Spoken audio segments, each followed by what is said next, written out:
Good morning मेरे भाइयों बहनों, नमस्ते इंडिया। मैं आपका दोस्त, आपका होस्ट आज फिर से आप सभी को स्वागत करता हूं। Justification by faith and evangelistic media ministry प्रस्तुत करता है दिन का शुरुआत खुदा के वचन के साथ, जो हमें चलने और चलाने के लिए मदद करता है। दैनिक वचन बचना और बचाना में आज शनिवार 2 जुलाई 2022। आज का विषय है अब कोई अजनबी नहीं।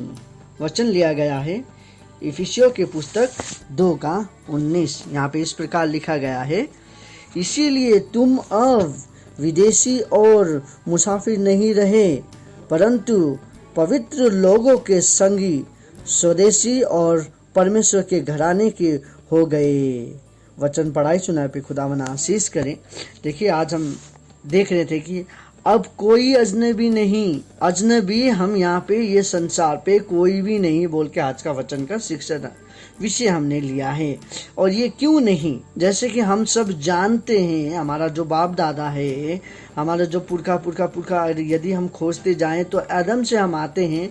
कहीं ना कहीं हम एक जड़ से जुड़े हैं, एक जड़ से, एक गांच से हम जुड़े हैं। वहीं से हम निकल के आके अलग अलग जात पात में हम हो बिखर गए हैं, लेकिन हम है सब एक ही पिता के संतान हैं सब। यदि हम खोज के आए तो आज दुनिया में देखिए कितने करोड़ों लोग हैं, पर एक ही जड़ से निकला हुआ लोग हैं। सो खुदावन हम सभी को आशीष करें। और आज का वचन जो अभी का जो दुनिया है, हम ये दुनिया में, अरे ये वचन कुछ और कह रहा है और दुनिया हम कहीं और जा रहे हैं। जैसे दुनिया कहता है कि देखिए, पहचानने वाला इंसान को भी अनजान करके हम चलते हैं। क्यों अनजान बन के चलते हैं बोलने से कारण है, या तो उसको उसका व्यवहार पसंद नहीं आता है, या उसका चाल चलन पसंद नहीं आता है, वह उसका बातचीत पसंद नहीं आता। तो इस तरीक़ा से हम क्या होते हैं, हमारा व्यवहार से हम एक दूसरे को दूर करते हैं। सबसे इम्पोर्टेंट बात, यदि कोई अजनबी होते हुए भी हमसे अजनबी नहीं होता है तो वो दैट मीन्स वो इंसान हमसे दोस्ती बनाना चाहता है। और कोई दोस्त अपना होते हुए भी अजनबी जैसा व्यवहार करता है, दैट मीन्स उसको हमारा कुछ कमियां नज़र आता है और या हमें उसका कुछ कमियां नज़र आता है। सो जब हम एक दूसरे को गिराते हैं या एक दूसरे को हम ध्यान नहीं देते हैं, तब हम एक दूसरे के ऊपर अजनबी हो जाता है। सो उसी तरीक़ा से, लेकिन यहाँ पे हम क्या देखते हैं, वचन क्या कहता है कि हम जितने भी मुसाफिर होते हैं या विदेशी होते हैं, जितने भी होते हैं, हम सभी परमेश्वर के लहू द्वारा हम एक हो गए हैं। हम उसके हैं, हम परमेश्वर में एक हैं बोल के उसके लहू द्वारा हमें किना गया है, उसके घराने के हम हैं बोल के ये वचन कहता है। दुनिया में जितने भी हम विश्वासी हैं, हम अजनबी नहीं हैं। पर अभी का जो दुनिया है, देखिए, हम अजनबी नहीं है वचन बोलता है, लेकिन हम क्या व्यवहार करते हैं। हम एक ही शहर का होके, एक ही गांव का होके अलग अलग मंडली के लोग हो जाते हैं। हम भिन्न भिन्न जात में चलने लगते हैं, हम भिन्न भिन्न चर्च पे जाने लगते हैं। हमारा संस्था अलग हो जाता है। एक ही परिवार के लोग दो हिस्से में बढ़ जाते हैं, एक ही परिवार के लोग दो मंडली में बढ़ जाता है। वैसे करके ही हम, किसी को इसका व्यवहार पसंद नहीं आता है, उसको इसका व्यवहार पसंद नहीं आता है। सो इस तरीक़ा से हम एक दूसरे से दूर हो जाते हैं। लेकिन परमेश्वर क्या कहता है, परमेश्वर हमें चलाता है, परमेश्वर हमें चलाने के लिए कोशिश करता है, वचन देता है।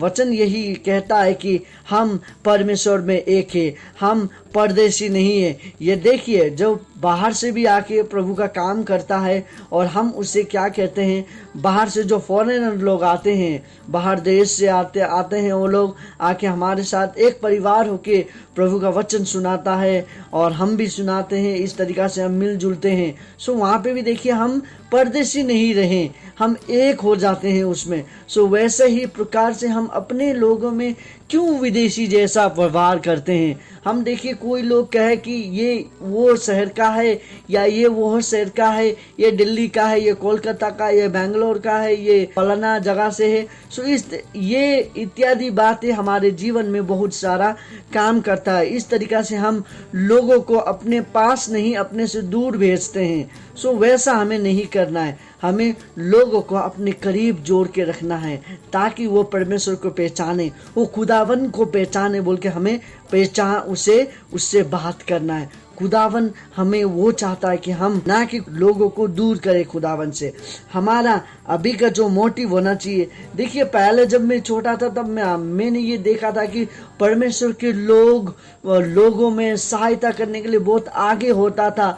वो किसी को भी अजनबी नहीं मानता था, कहीं भी जाके प्रार्थना करते थे, कहीं भी जाके सुसमाचार सुनाता था, कहीं भी जाके लोगों को मदद करता था।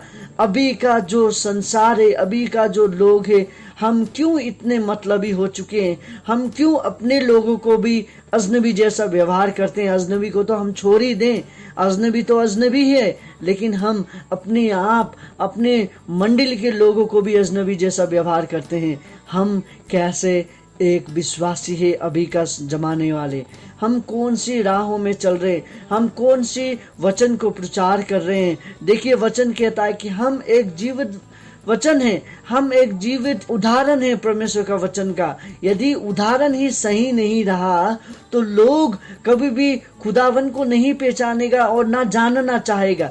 यदि आप में खुदावन का कोई चिन्ह लोगों को नजर आएगा तो वो चाहेगा कि आपके द्वारा खुदावन को पहचाने बोल के। यदि आपके द्वारा आप ही में कुछ नहीं है, हम में कुछ नहीं है, तो हमारे द्वारा खुदावन को वो नहीं पहचान सकेगा और ना पहचानना चाहेगा। उसी तरीका से हमें लोगों को मदद करना जरूरी है कि वो जो लोग आज खुदावन को अजनबी का जैसा व्यवहार कर रहे हैं, उसे हम अजनबी नहीं पर वो हमारा अपना है, वो हमारा अपना लोग है बोल के हमें उसे स्वीकारना चाहिए। तभी परमेश्वर हमें आशीष करेगा, परमेश्वर का वचन वहाँ पे पूरा होगा।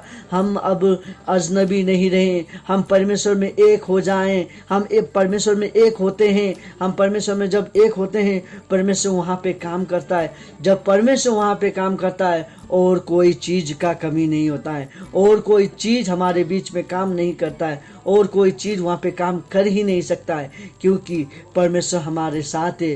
परमेश्वर हमारे खिलाफ नहीं, परमेश्वर का वचन हमारे साथ है। परमेश्वर आप सभी को आशीष करेगा। आपके परिवार में आज यदि आप में से कोई ऐसा है जो आपके अपने लोग होते हुए भी विदेशी जैसा व्यवहार कर रहे हैं, मुसाफिर जैसा व्यवहार कर रहे हैं, तो उसे अब ना करें। उसे अब अपना इंसान बनाइए, उसे माफ करिए। उसका गलती जो है, उसने जो कर लिया उसे माफ करिए और उसको गले लगाइए और उसको कहिए, तू मेरा अपना खुदा का संतान है, तू मेरा अपना लोग है, तू मेरा अपना इंसान है खुदावन में बोल के उसे गले लगाइए, उसे अपना कहिए। खुदावन आपको आशीष करेगा। मंडली में यदि ऐसा है तो आप मंडली में करिए, और हर एक पास्टरों को ये वचन हमारे चर्च में प्रचार होना चाहिए, हमारे घरों में प्रचार होना चाहिए, हमारे समाज में प्रचार होना चाहिए, ताकि लोग हम जैसे लोगों को, यदि कोई जात का क्यों ना हो, कोई जात कोई धर्म क्यों ना हो, हम सब एक है। हम सब अजनबी नहीं, हम सब विदेशी नहीं, हम सब एक है बोल के, खुदावन में हम सब एक है बोल के यदि हम ये व्यवहार करें तो हम क्या कर सकते हैं? हम वचन को प्रचार अच्छे तरीका से कर सकते हैं। लोग खुदावन को पहचानेगा, लोग आपको पहचानेगा, खुदावन का नाम महिमा होगा। आपका और आपका परिवार को खुदावन आशीष करे, खुदावन की महिमा हो। धन्यवाद।